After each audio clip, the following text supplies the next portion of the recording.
পৃথিবীতে যত মানুষ আছে প্রত্যেকটা মানুষকে আল্লাহ রাব্বুল আলামিন নেকির কাজ করার ক্ষমতা দিয়েছেন, আবার খারাপ কাজ করার ক্ষমতাও দিয়েছেন।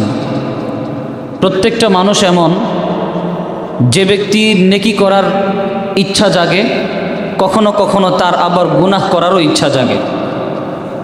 পৃথিবীতে এমন কোনো মানুষ নাই যে ব্যক্তির গুনাহ করতে মনে চায় না।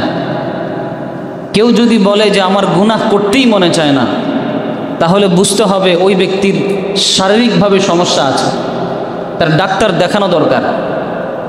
তার মানে মানুষের স্বাভাবিক ফিতরত, স্বাভাবিক অভ্যাস তো এমন হবে, মানুষের নেকির কাজও করতে মনে চাইবে, গুনাহের কাজও করতে মনে চাইবে। কিন্তু প্রকৃতপক্ষে ওই মানুষ হচ্ছে শ্রেষ্ঠ মানুষ, যেই মানুষ গুনাহের থেকে নিজেকে হেফাজত করতে পারে। যেমন কোরআনের মধ্যে আল্লাহ রাব্বুল আলামিন বলেন, ফাআলহামাহা ফুজুরাহা ওয়া তাকওয়াহা। এই যে নফসটাকে আল্লাহ তাআলা বানিয়েছেন, এই নফসের ভিতরে আল্লাহ তাআলা তাকওয়াকেও ঢেলে দিয়েছেন এবং পাপাচারকেও ঢেলে দিয়েছেন।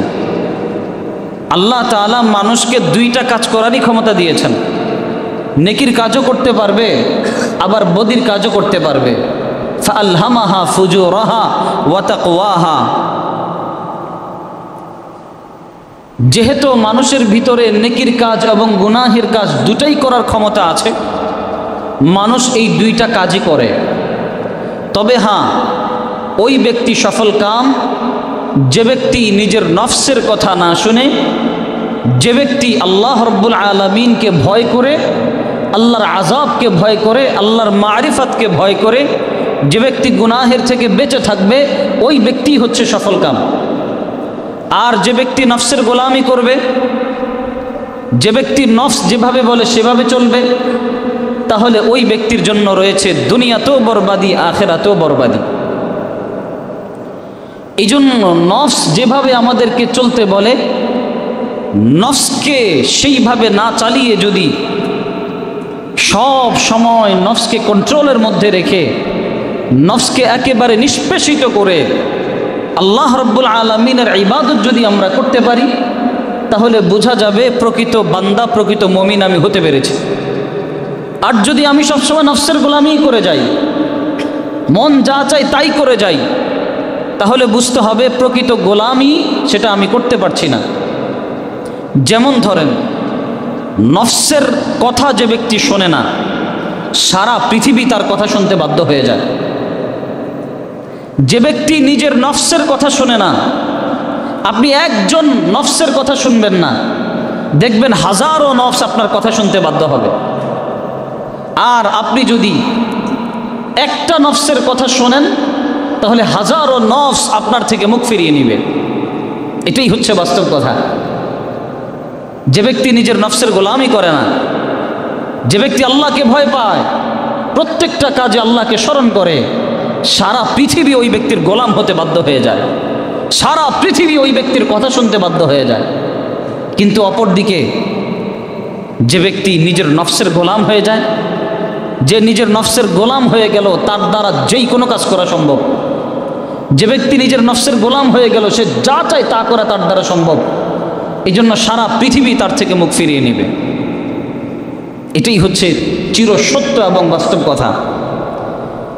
যে ব্যক্তি নফসের গোলামি থেকে বের হয়ে আসে, সে এমন একটা শক্তি পেয়ে যায়, এমন একটা পাওয়ার তার ভিতরে অনুভব করে, যেটা পৃথিবীর সুপার পাওয়ারের চাইতেও অনেক বড় পাওয়ার। কাসেম নানুতুবি রহমতুল্লাহি আলাইহি, দারুল উলুম দেওবন্দের প্রতিষ্ঠাতা, তার জামানায় হিন্দু একজন ঠাকুর ছিল। ওই ঠাকুরে অসংখ্য মুসলমানদেরকে হিন্দু বানিয়ে ফেলত। যেই না মুসলমান তার সামনে যেত, এমনভাবে তার দিকে একটা তাওয়াজ্জু দিত, মানে একটা নজর করত, ওই নজরে মুহূর্তের মধ্যে তার দিলটাকে সে কবজা করে নিয়ে আসতো।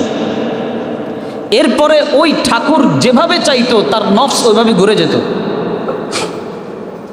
যেভাবে তার নফস চাইতো সেভাবেই ঘুরে যেত। কাসেম নানুতুবি রহমতুল্লাহি আলাইহি সংবাদ পেলেন, এভাবে একজন পণ্ডিত আছে, হিন্দু পণ্ডিত, যে ব্যক্তি মুসলমানদেরকে ধরে ধরে কাফের বানিয়ে ফেলছে। তিনি চলে গেলেন তার সাথে দেখা করতে। যেই না তিনি তার কাছে গেলেন, তার কাছে যাওয়ার পরে সে যখন জানতে পেরেছে কাসেম নানতুবি এসেছে, সেই পণ্ডিতের যতটুকু পরিমাণ শ্রদ্ধা সম্মান দেখানো দরকার সে ততটুকু পরিমাণে শ্রদ্ধা সম্মান দেখিয়েছেন। কাসেম নানতুবি রহমতুল্লাহ আলাইহি তাকে জিজ্ঞেস করলেন, আচ্ছা আপনার ভিতরে এই যে অলৌকিক একটা পাওয়ার, সেই পাওয়ারটা হচ্ছে আপনি যাকে আপনি চাবেন তার মনটাকে আপনার মতো ঘুরিয়ে ফেলবেন, এই পাওয়ার আপনি কোত্থেকে পেলেন? আপনি এমন কোন কাজ করেন, এমন কোন মন্ত্র পড়েন যেই কাজের কারণে, যেই মন্ত্রের কারণে আপনি অটোমেটিক তার দিলটাকে ঘুরিয়ে আপনার দিকে নিয়ে আসতে পারেন, আমাকে একটু বলেন। তখন সেই পণ্ডিত বলল যে আমার গুরুজির একটা নসিহত মানি, ওই একটা নসিহত মানার কারণে আজকে আমার এই অবস্থা হয়েছে। জিজ্ঞেস করলো আপনার গুরুজির কোন নসিহত আপনি মানেন? এরপরে হিন্দু পণ্ডিত বলল আমার গুরুজি একটা নসিহত করেছেন, তোমার মনে যেটা চাবে তুমি সব সময় তার উল্টাটা করবা। যেদিন থেকে আমি এই নসিহত শুনেছি সেদিন থেকে আমার মনে যা চায় আমি ঠিক তার উল্টাটা করি। আর আমি মনের উল্টাটা করার কারণে আমার ভিতরে এমন এক পাওয়ার আমার মালিক দিয়ে দিয়েছেন, আমি যেটা চাই সেটাই হয়। কাসেম নানতুবি রহমতুল্লাহ আলাইহি হয়রান হয়ে গেলেন কথা শুনে। তাকে জিজ্ঞেস করলেন, আচ্ছা তুমি ইসলাম ধর্ম কেন মানো না? তাহলে তুমি এত কিছু বোঝো, এত কিছু জানো, ইসলাম ধর্ম কেন মানো না? ওই ব্যক্তি তখন বলল যে আমি ইসলাম ধর্ম মানি না, এজন্য আমার মনে চায় ইসলাম ধর্ম গ্রহণ করতে, এই জন্য আমি ইসলাম মানি না। তার কাছে ইসলামের কাজগুলো খুব ভালো লাগে, ইসলামী বিধিবিধান তার কাছে পছন্দ হয়, তার মনে চায় ইসলাম ধর্ম গ্রহণ করতে। ওই যে তার গুরুজির একটা নসিহত ছিল, মনে যা চায় তার উল্টাটা করবা, এই জন্য আমি ইসলাম ধর্ম গ্রহণ করি না, কারণ আমার মনে চাই তুমি ইসলাম ধর্ম গ্রহণ করো। কাসেম নানতুবি রহমতুল্লাহ আলাইহি চিন্তা করলেন, আচ্ছা ঠিক আছে। এর পরবর্তীতে জিজ্ঞেস করলো যে ইসলাম ধর্ম কেন ভালো লাগে? বলে ইসলামের কোরআন কত সুন্দর, ইসলামের বিধিবিধান কত সুন্দর, এই জিনিসগুলো আমার কাছে খুব ভালো লাগে, এজন্য আমারও মনে চায় যে আমি ইসলাম ধর্মটা গ্রহণ করি। এখন হিন্দুরা যেই জিনিসগুলোকে পছন্দ করে না মুসলমানের, যেমন আমরা গরু খাই, এটা তারা পছন্দ করে না। এরপরে আমরা আমাদের চাচাতো বোন, খালাতো বোন, এদের সাথে বিবাহ করা জায়েজ আমাদের, তারা আবার এদের সাথে বিবাহ বন্ধনে আবদ্ধ হয় না, তারা নিজের বোন মনে করে। এরপরে দ্বিতীয় বিবাহ, ইসলাম তো 4টা বিবাহ পর্যন্ত জায়েজ রেখেছেন, কিন্তু হিন্দু ধর্মে এটা নিষেধ আছে, এটা করা যাবে না। তো যাই হোক, এই সমস্ত বিষয়গুলো যেগুলো হিন্দু ধর্মওয়ালারা অপছন্দ করে, কাসেম নানতুবি রহমতুল্লাহ আলাইহি রাত্রেবেলা যখন বিশ্রাম করলেন, জিজ্ঞেস করলেন হযরত আপনি কি খাবেন, আপনার খাবার দাবার কি ব্যবস্থা করব? উনি বলে বসছে আমি গরুর গোশত খাবো। পণ্ডিতের তো মাথা খারাপ, এত বড় সাহস গরুর গোশত খাবে, তাও আমার এখানে এসে। এর পরবর্তীতে খুব নাক শিটকালো যে আপনাদের এই জিনিসটা আমার ভালো লাগে না, সব ঠিক আছে কিন্তু আপনারা আমাদের মাথারে খান, আমাদের মারে আপনারা জবাই করে খান, এটা আমার ভাল লাগে না। এর পরবর্তীতে কিছুক্ষণ যাওয়ার পরে গল্প করতে করতে বুঝালো যে কাসেম নানতুবি রহমতুল্লাহ আলাইহি আরও 2-3টা বিবাহ করতে চান। বলে আপনাদের এই জিনিসটাও আমার ভাল লাগে না, যে একটা মানুষ 2-3টা বিবাহ করবে, এটা কিভাবে সম্ভব, কি দরকার ছিল? এরপরে গল্প করতে করতে যেই জিনিসগুলো তাদের অপছন্দনীয় এই জিনিসগুলো তুলে ধরলেন। আস্তে আস্তে ইসলাম ধর্মের উপর তার একটু ঘৃণা তৈরি হলো। এখন তাকে জিজ্ঞেস করছে, আচ্ছা বলেন তো, আপনি তো শুরুতে আমাকে বলেছিলেন ইসলাম ধর্ম আপনার কাছে ভালো লাগে, এই জন্য আপনি ইসলাম ধর্ম গ্রহণ করেন না। আচ্ছা এখন আপনার কাছে ইসলাম ধর্ম ভালো লাগে কি লাগে না? বলে না, এখন তো আমার কাছে ভালো লাগে না। বলে তাহলে ঈমান আনেন। এখন তো নিজের থিওরির মধ্যে আটকায় গেছে, উনি ওই কাজটাই করবে যেই কাজটা ওনার মনে চায়, সেটার বিপক্ষে উনি কাজ করবে। তাহলে এই মুহূর্তে মন চাচ্ছে ইসলাম ধর্ম গ্রহণ করব না, এর বিপরীত হচ্ছে গ্রহণ করো। এরপরে উনি বললেন যে কাসেম নানতুবি, মৌলভী সাহেব मैं हार गया, যে আমি আপনার কাছে আজকে হেরে গেলাম। সাথে সাথে পড়ে নিল লা ইলাহা ইল্লাল্লাহ মুহাম্মাদুর রাসূলুল্লাহ সাল্লাল্লাহু আলাইহি ওয়াসাল্লাম। এটা বলে তিনি মুসলমান হয়ে গেলেন এবং তার সাথে যত হিন্দু তার হাত ধরে ধরে হিন্দু হয়ে গেছে, সবাই আবার মুসলমান হয়ে গেল। সুবহানাল্লাহ। দেখেন এই গল্প বলার একটা উদ্দেশ্য আছে, এটা গল্প না, এটা বাস্তব সত্য ঘটনা। এটা বলার একটা উদ্দেশ্য আছে। একটা পণ্ডিত সে শুধুমাত্র নফসের বিপক্ষে কাজ করার কারণে সে এমন একটা শক্তি অর্জন করেছে, সামনেওয়ালা যেটাই চায় সে চাইলে তার উল্টাটা করিয়ে নিতে পারে। তার মনে যেটা চায় সামনেওয়ালাকে সে এভাবে পরিবর্তন করতে পারে। কিন্তু ওই হিন্দু বেচারার কাছে একটা জিনিসের অভাব ছিল, সেটা হচ্ছে ঈমান।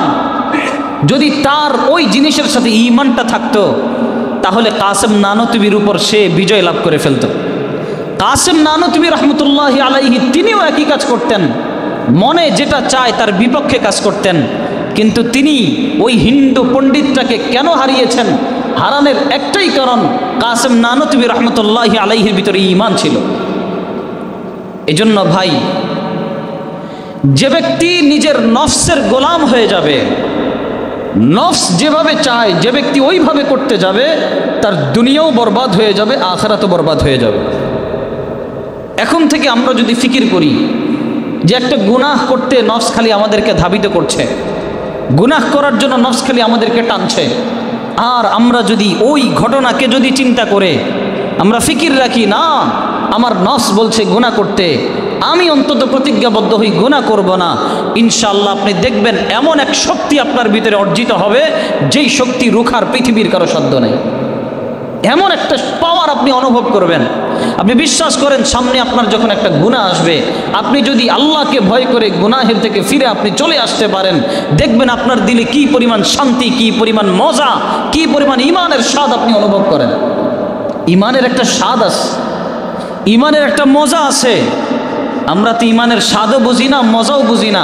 এজন্য আমাদেরকে ওইভাবে দিনের কাজ করলে আমাদের কাছে ভালোও লাগে না, ওইভাবে আল্লাহকে ডাকলে আমরা স্বাদ পাই না, মজা পাই না। ওই ব্যক্তিদেরকে জিজ্ঞেস করেন যারা ঈমানের স্বাদ পেয়ে গেছে, যারা ঈমানের মজা পেয়ে গেছে, তাদেরকে গিয়ে জিজ্ঞেস করেন দিনের কাজ করতে, ইসলামের উপর চলতে, ঈমানের উপর চলতে তাদের কত ভালো লাগে। বরং তারা তাদের জান পর্যন্ত শেষ করে দিতে পারে, তারপরও একটা বার ঈমান থেকে সরতে তারা রাজি নাই। এজন্যই আল্লাহ রাব্বুল আলামিন বলছিলেন ফাআলহামাহা ফুজুরাহা ওয়া তাকওয়াহা।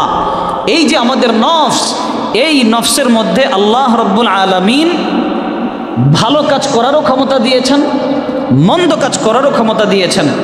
বাকি আমাদের করতে হবে মন্দ কাজ না করে ভালো কাজের দিকে যখন আমরা ধাবিত হতে থাকব, অটোমেটিক আমাদের যে খারাপ নফস আছে সেটাও আস্তে আস্তে আস্তে আস্তে ভালোর দিকে পরিণত হয়ে যাবে।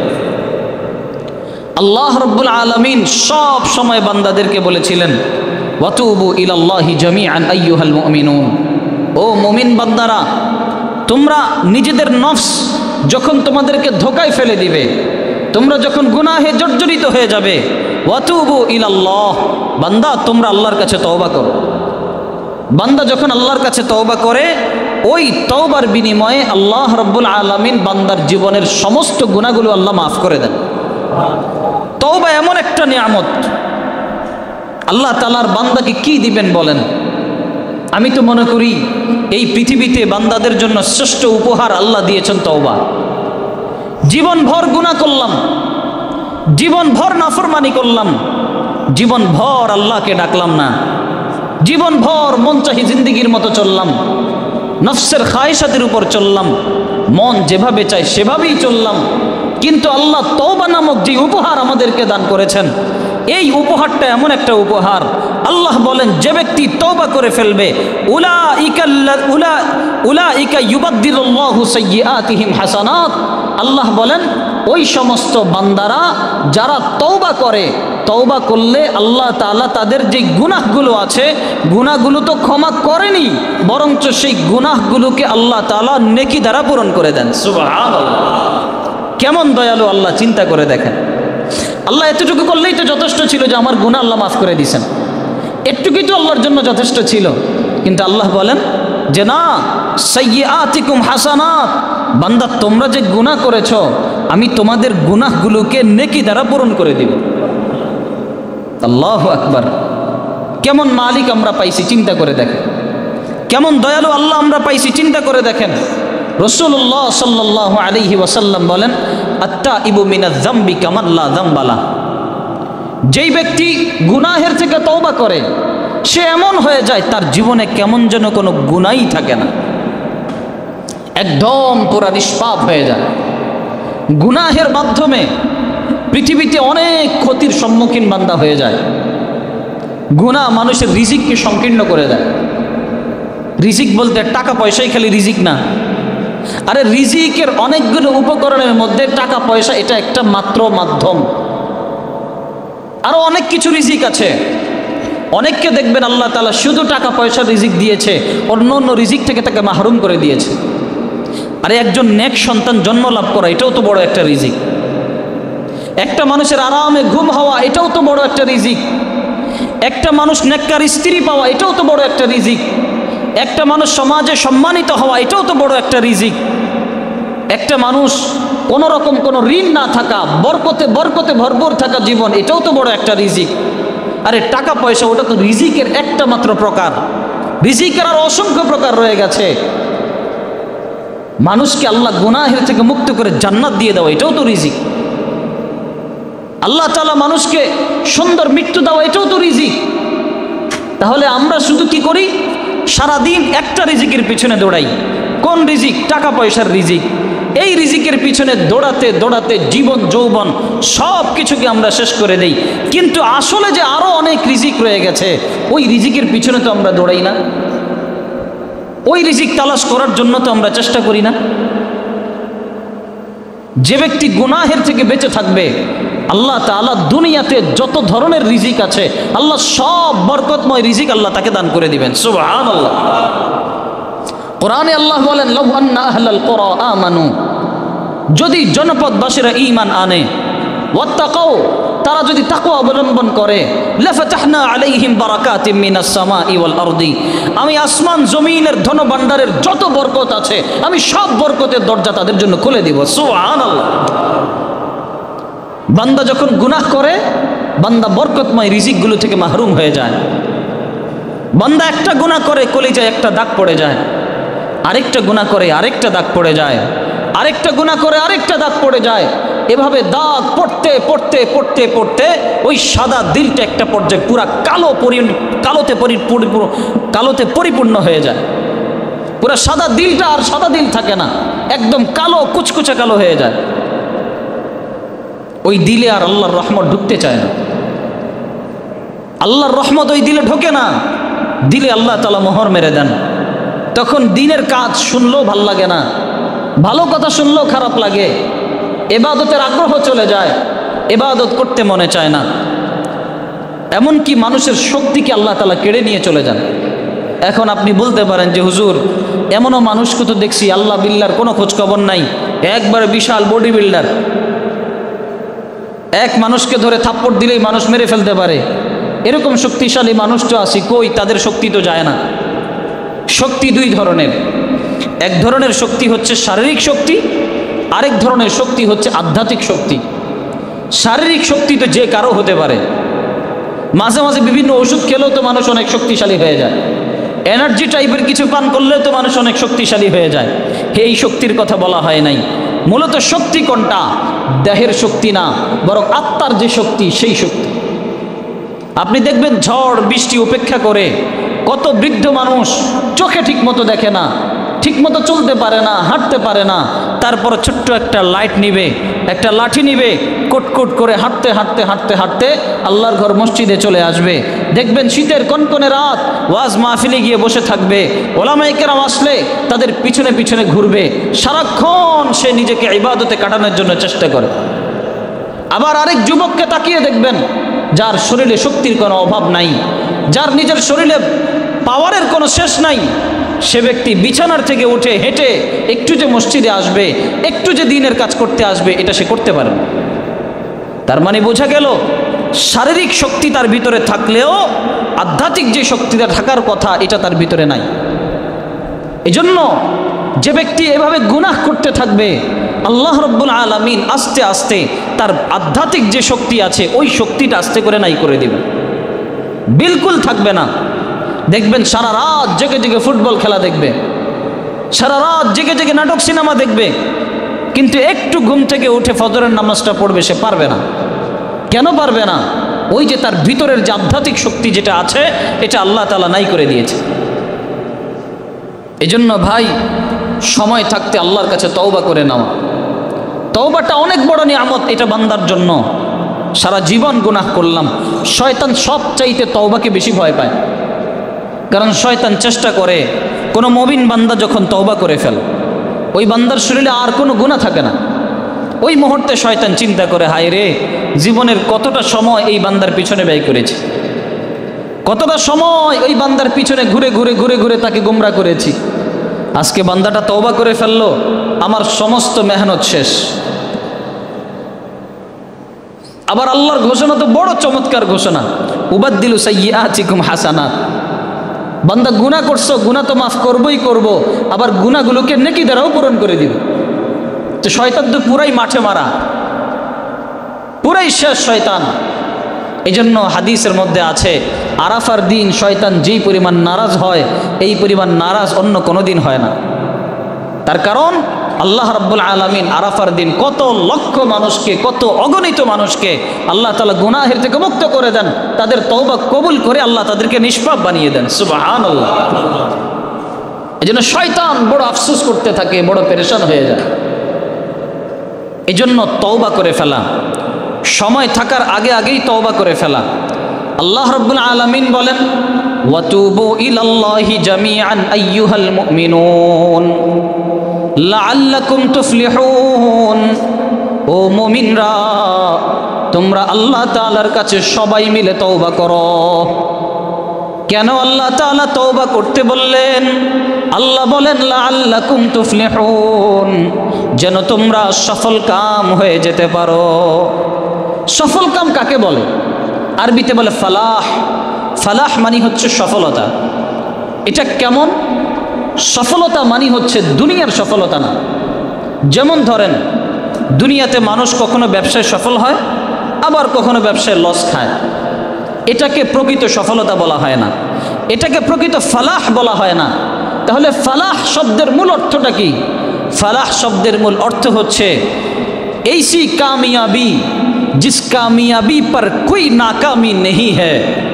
এমন কামিয়াবি, এমন সফলতা, যেই সফলতার পর জীবনে কোনোদিন নাকামি, জীবনে কোনোদিন অসফলতা তার ভিতরে আসতেই পারে না। এটাকে বলে ফালাহ। এই জন্য আল্লাহ বলেন, ওয়াতুবু ইলাল্লাহি জামিআন। ও মুমিনরা, সবাই মিলে আল্লাহর কাছে তওবা করো। কেন তওবা করব?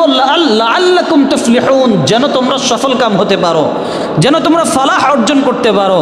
আর মুফাসসিরিনে কেরামরা ব্যাখ্যা করেন, ফালাহ মানে এমন সফলতা, যেই সফলতার পর বান্দা কোনোদিন আর নিরাশ হবে না, বান্দার কাছে কোনোদিন আর অসফলতা আসবে না। কারণ একজন মুমিন বান্দা যখন তওবা করবে, আল্লাহ তাআলা তার জীবনের সমস্ত গুনাহগুলি মাফ করে দিবেন। যেই না জীবনের গুনাহগুলি মাফ করে দিবেন, ওই মুমিন বান্দা মারা যেতে দেরি, সাথে সাথে জান্নাতে যেতে দেরি হবে না। সুবহানাল্লাহ।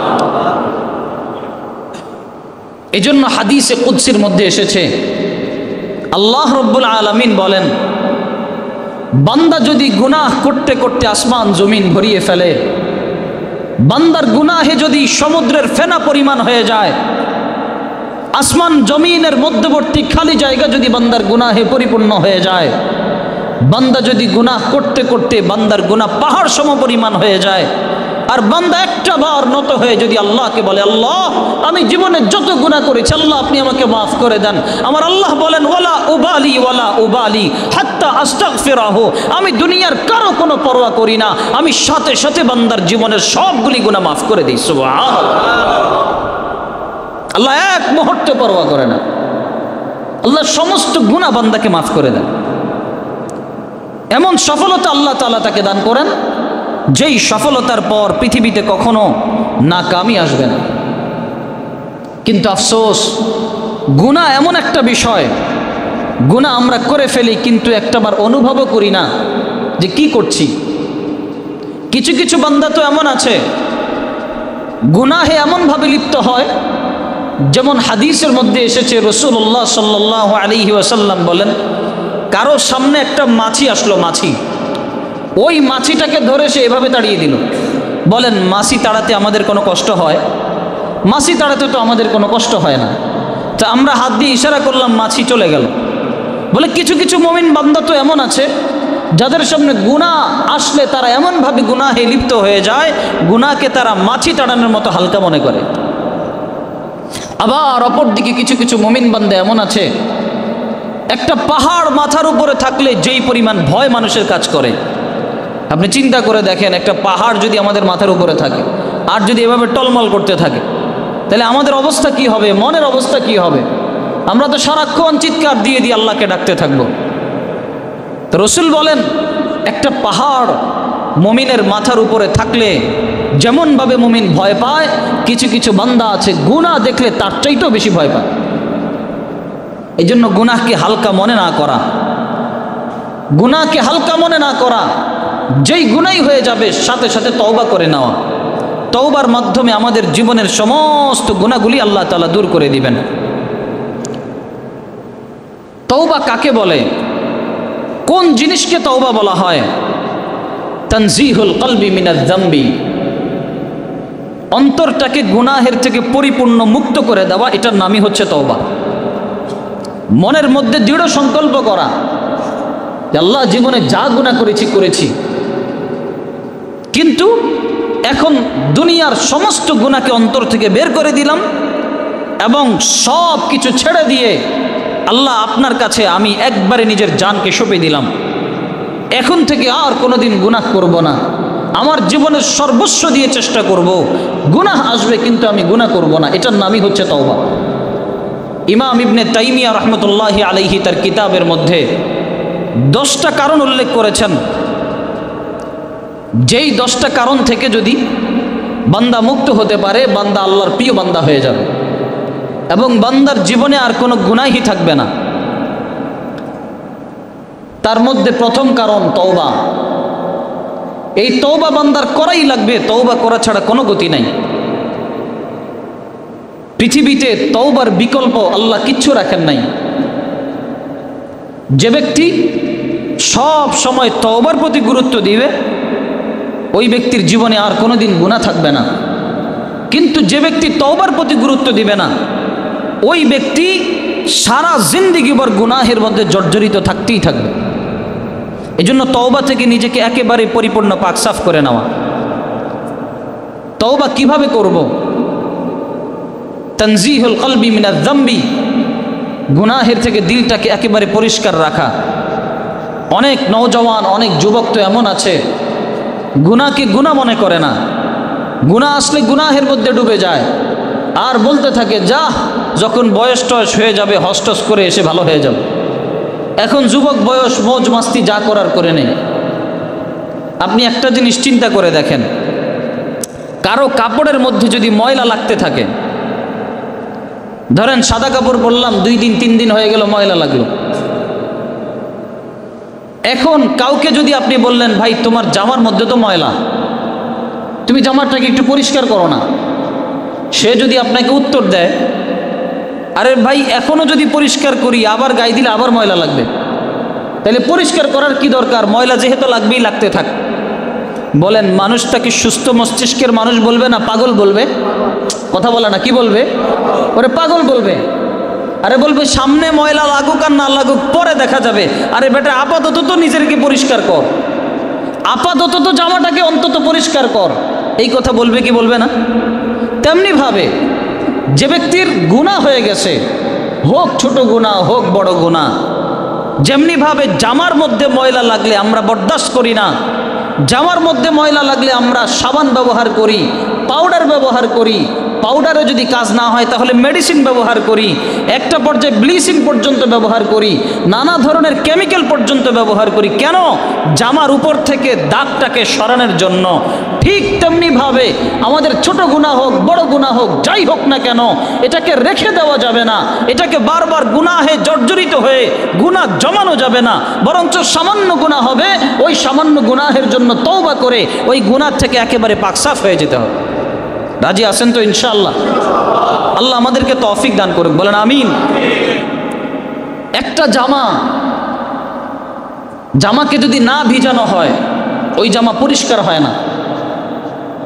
আপনি জামা ভিজালেন না, আপনি সামান্য পানি দিয়ে ডলা শুরু করে দিলেন, অথবা পানি ছাড়া যদি আপনি সাবান দেন, সাবান দিয়ে যদি জামাকে ঘষতে থাকেন, বলেন তো আজীবন যদি আপনি ঘষেন জামার থেকে ময়লা যাবে? এই কথা বলেন, ময়লা যাবে? যাবে না। ময়লা যেতে হলে কি করতে হবে? আগে বালতিতে পানি রাখতে হবে। বালতিতে পানি রাখার পর সেখানে পাউডার দিতে হবে, এরপরে জামাটাকে রেখে দিতে হবে, জামাটাকে ভিজাতে হবে।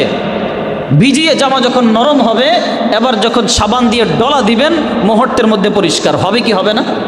হবে। তেমনি ভাবে আপনি যখন চলতে ফিরতে বললেন আল্লাহ তওবা তওবা তওবা, এটাকে তওবা বলে না। ওই তওবার জন্য নিজের চোখের পানি দিয়ে নিজের গুনাহকে ভিজাতে হবে, চোখের পানি ছাড়তে হবে, চোখের পানি ছেড়ে জামাটাকে ভিজিয়ে ফেলতে হবে। গুনাহ নামক জামাকে ভিজিয়ে একটা পর্যায়ে আল্লাহওয়ালা মুত্তাকি পরহেজগার বান্দাদের কাছে গিয়ে তাদের হাতে হাত রেখে বলতে হবে আমি তওবা করতে চাই, আমাকে তওবা করিয়ে দেন। অথবা নিজের চোখের পানি ছেড়ে ছেড়ে আল্লাহর কাছে হাউমাউ করে কান্নাকাটি করে করে নিজের গুনাহের উপরে নিজের চোখের পানি টপ টপ করে ফেলতে ফেলতে গুনাহটাকে ভিজিয়ে নরম করে আল্লাহর কাছে যখন আপনি বলবেন আল্লাহ সব ছেড়ে দিয়েছি, এখন খালি গুনাহটা মুক্ত করতে চাই, আল্লাহ চোখের পানি ছেড়ে দিচ্ছি, আল্লাহ তুমি বিনিময়ে গুনাহ থেকে আমাকে মুক্ত করে দাও, দেখবেন আল্লাহ তাআলার সাথে সাথে বান্দাকে গুনাহ থেকে মুক্ত করে দিবেন। সুবহানাল্লাহ। এই জন্য নিজের দিল একা একা ভিজবে না। যেমনি ভাবে পানি ছাড়া যেভাবে জামা ভিজে না, পাউডার ছাড়া যেভাবে জামাটাকে মজে না, অ্যাসিড ছাড়া যেভাবে দাগ ওঠে না, তেমনিভাবে আপনি একা একা হাজারো চেষ্টা করেন, আপনি নিজে ঠিক থাকতে পারবেন না, ঠিক থাকা সম্ভব না। এই জন্য ঠিক থাকতে হলে কোনো এক আল্লাহওয়ালার কাছে যেতে হবে, ঠিক থাকতে হলে কোনো এক বুজুর্গের কাছে যেতে হবে, যার কাছে গিয়ে সুখ দুঃখ সব কিছু খুলে বলবেন, নিজের অপরাধের কথা তার কাছে স্বীকার করবেন যে আমি তো এই বিপদে আছি, আমার দিলটা এভাবে আছে, দিলটাকে শুধরাতে পারছি না। তিনি তখন আপনাকে কি পাউডার দিয়ে ধুবেন, না অ্যান্টিবায়োটিক দিয়ে ধুবেন, নাকি কেমিক্যাল দিয়ে ধুবেন, এটা তিনি ভালো বুঝবেন। যেহেতু তিনি অন্তরের ডাক্তার। শরীর যখন অসুস্থ হয়ে পড়ে আমাদের কারো কাছে পরামর্শ নেওয়া লাগে না, আমরা দৌড়ে চলে যাই ডাক্তারের কাছে। কেন? আমি জানি এই ডাক্তার এই বিশেষজ্ঞ। যে ব্যক্তি নাক কান গলা বিশেষজ্ঞ, আমরা দৌড়ে তার কাছে যাই, তার কাছে গিয়ে বলি যে আমার নাকে সমস্যা, কানে সমস্যা অথবা গলায় সমস্যা।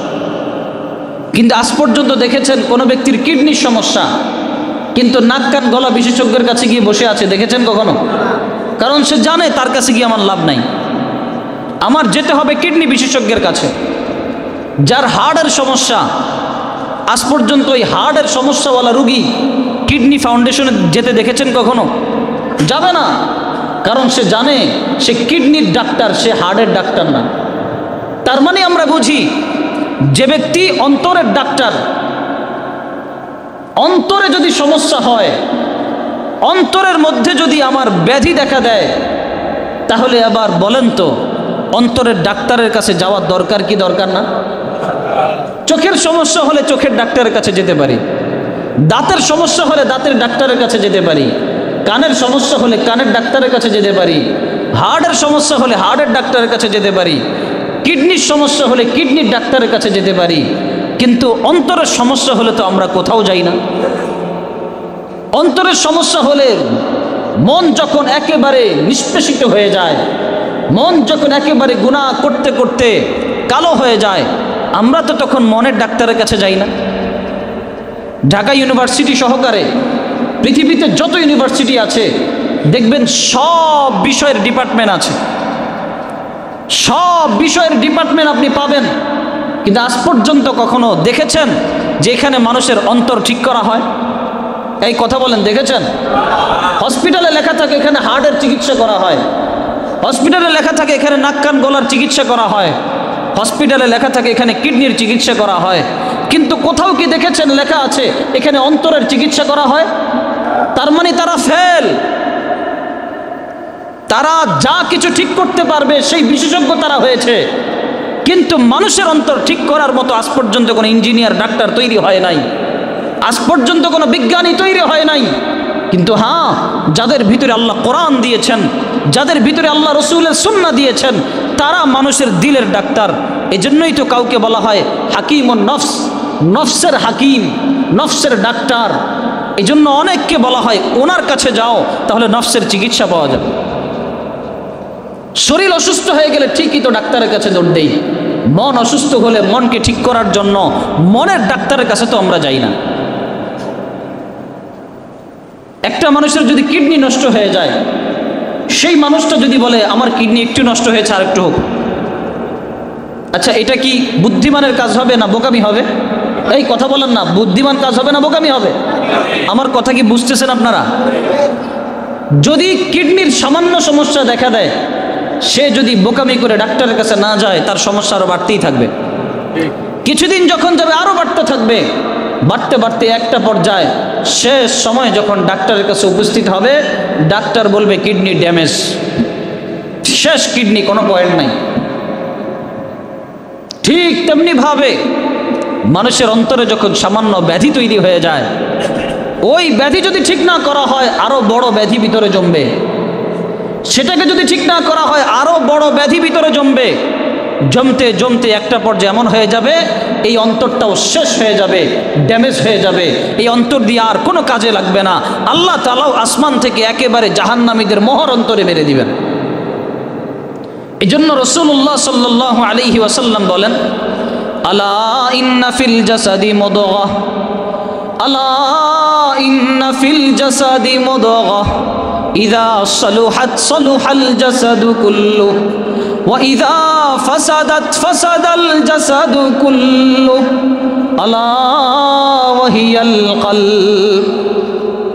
রাসূলুল্লাহ সাল্লাল্লাহু আলাইহি ওয়াসাল্লাম বলেন, জেনে নাও, জেনে নাও, মানুষের শরীরের মধ্যে এমন একটা টুকরা আছে, টুকরা, এই টুকরাটা যদি খারাপ হয়ে যায় পুরা শরীরটাই খারাপ হয়ে যাবে।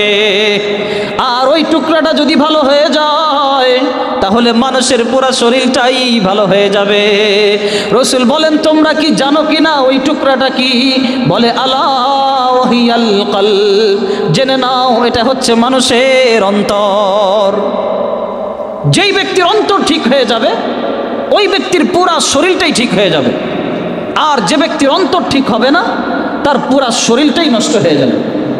এই জন্য অন্তর ঠিক করা, অন্তর ঠিক একদিনে হবে না, সময় লাগবে। যেমনি ভাবে একটা জনপদ বসতি একদিনে তৈরি হয় না, আস্তে আস্তে আস্তে আস্তে তৈরি করতে হয়, একদিনে তৈরি হয় না। কবি বড় চমৎকার করে বলেছেন, वीरान भी देखे है आबाद भी देखी है, वीरान भी देखे हैं आबाद भी देखी है, जो उजड़े तो फिर न बसे दिल वो निराली बसती है, जो उजड़े तो फिर न बसे दिल वो निराली बसती है, बसती बस ना खेल नहीं ये तो बसते बसते बसती है, बसती बस ना खेल नहीं ये तो बसते बसते बसती है। কবি বলেন, মানুষের দিল একদিনে ঠিক হয় না, এই দিলটা ঠিক হতে অনেক অনেক সময় লাগে। যেমনি ভাবে বড় একটা জনপদ এটাও একদিনে তৈরি হয় না, শুরুতে কয়েকটা বাড়ি হয়, কয়েকটা বাড়ি মিলে কয়েকটা পাড়া হয়, ওই পাড়া মিলে কয়েকটা মহল্লা হয়, ওই মহল্লা মিলে কয়েকটা গ্রাম হয়, ওই গ্রাম মিলে একটা থানা হয়, জেলা হয়, উপজেলা হয়, আস্তে আস্তে বড় হয়। কিন্তু এমনও নদীর ঢেউ আছে যেই এক মুহূর্তে একটা ঢেউ এই মুহূর্তে মাইলকে মাইল জনপদগুলোকে বিরান করে দেয়। কিন্তু এই জনপদ গড়তে তো অনেক সময় লেগেছে, শেষ হতে এক মুহূর্ত সময়ও লাগে নাই। তেমনি ভাবে মানুষের যেই অন্তর আছে, অন্তর, এই অন্তরটা ঠিক করতে অনেক বেশি সময় লাগে। কখনো তাহাজ্জুদের মধ্যে, কখনো রুকু দিয়ে, কখনো সিজদা দিয়ে, কখনো নেকির কাজ করে, কখনো নামাজ পড়ে, কখনো রোজা রেখে, কখনো হজ করে করে, কখনো আল্লাহকে ডেকে ডেকে এই অন্তরটাকে তৈরি করা লাগে। যেই না বান্দা একটা গুনাহের মধ্যে লিপ্ত হয়ে গেল, ওই সাদা দিলটাকে মুহূর্তে কালো দাগ ফেলে দিল। অন্তর গড়তে সময় লাগে, কিন্তু অন্তর নষ্ট করতে সময় লাগে না। মুহূর্তের মধ্যে মানুষ চাইলে নিজের অন্তরকে ছারখার করে দিতে পারে। এই জন্য আল্লাহ বলেন, قد أفلح من تزكى وذكر اسم ربه فصلى। ওই ব্যক্তি সফল কাম যে নিজের অন্তরকে পরিশুদ্ধ করে ফেলেছে, যে ব্যক্তি নিজের অন্তরকে পাক সাফ করে ফেলেছে, ওই ব্যক্তি বড় সফল কাম। আর ওই ব্যক্তি বড় নাকাম যে ব্যক্তি নিজের অন্তরকে ঠিক করতে পারে নাই। এই জন্য ভাই, গুনাহ যাই হোক না কেন পাক্কা নিয়ত রাখতে হবে, আল্লাহর কাছে তওবা করে ফেলতে হবে। রাজি আছেন তো ইনশাআল্লাহ? তওবা করতে দেরি করা যাবে না। এই যে ধরেন আজকে জুমার নামাজ পড়বেন, জুমার পরে 2টা রাকাত নামাজ পড়ে এবার চোখের পানি ছেড়ে ছেড়ে আল্লাহর কাছে কান্নাকাটি করে তওবা করে তারপরেই যাবেন। নিজের সমস্ত গুনাহের জন্য আল্লাহর কাছে চাইবেন, কাঁদবেন। দেখবেন যেই না আপনার চোখের পানি আপনার চোখ থেকে বের হবে, আস্তে আস্তে ব্রেন হালকা হয়ে যাবে, দিল হালকা হয়ে যাবে। মসজিদ থেকে যখন আপনি বের হবেন, আপনার কাছে এত হালকা আর ফুরফুরা মেজাজ মনে হবে যেটা আপনি কল্পনাও করতে পারবেন না। যেমনি ভাবে জামা কাপড়ে ময়লা লাগতে লাগতে লাগতে লাগতে ওই ময়লাযুক্ত জামা পরলে মানুষের যেমন বিরক্ত লাগে, খারাপ লাগে, তেমনি ভাবে নিজের শরীরের মধ্যে ময়লা লাগতে লাগতে লাগতে লাগতে একটা পর্যায়ে এমন হয়ে যায় নিজের কাছে আর ভালো লাগে না।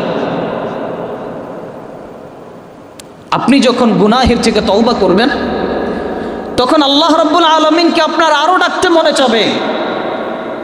সারাদিন দেখবেন মুখ থেকে জিকির বের হচ্ছে, সারাদিন দেখবেন মুয়াজ্জিন আজান দেওয়ার পরে আপনাকে টেনে টেনে মসজিদে নিয়ে আসছে, সারাদিন দেখবেন অন্যরকম এক তৃপ্তি, ভালোবাসা আপনার ভিতরে অনুভব হবে। আর আল্লাহ রাব্বুল আলামিনের চমৎকার ওয়াদা, এই ওয়াদা শুনলে আপনি আশ্চর্য হয়ে যাবেন। যারা সব সময় আল্লাহকে ডাকে, আল্লাহর জিকির করে, আল্লাহর তাসবিহ পড়ে, কখনো সুবহানাল্লাহ, কখনো আলহামদুলিল্লাহ, কখনো লা ইলাহা ইল্লাল্লাহ, কখনো আল্লাহু আকবার, এগুলো যখন বান্দা পড়তে থাকে তখন আল্লাহ রাব্বুল আলামিন কি করেন জানেন? ওই বান্দার দুনিয়ার যত চাহিদা আছে আল্লাহ সমস্ত চাহিদাগুলো পূরণ করে দেন। সুবহানাল্লাহ। আপনি একটা জিনিস খেয়াল করেন, এবং হাদিসের মধ্যে আরেকটা অংশ আছে, দুনিয়াতে এক শ্রেণীর মানুষ আছে যারা আল্লাহর কাছে সবসময় চায়।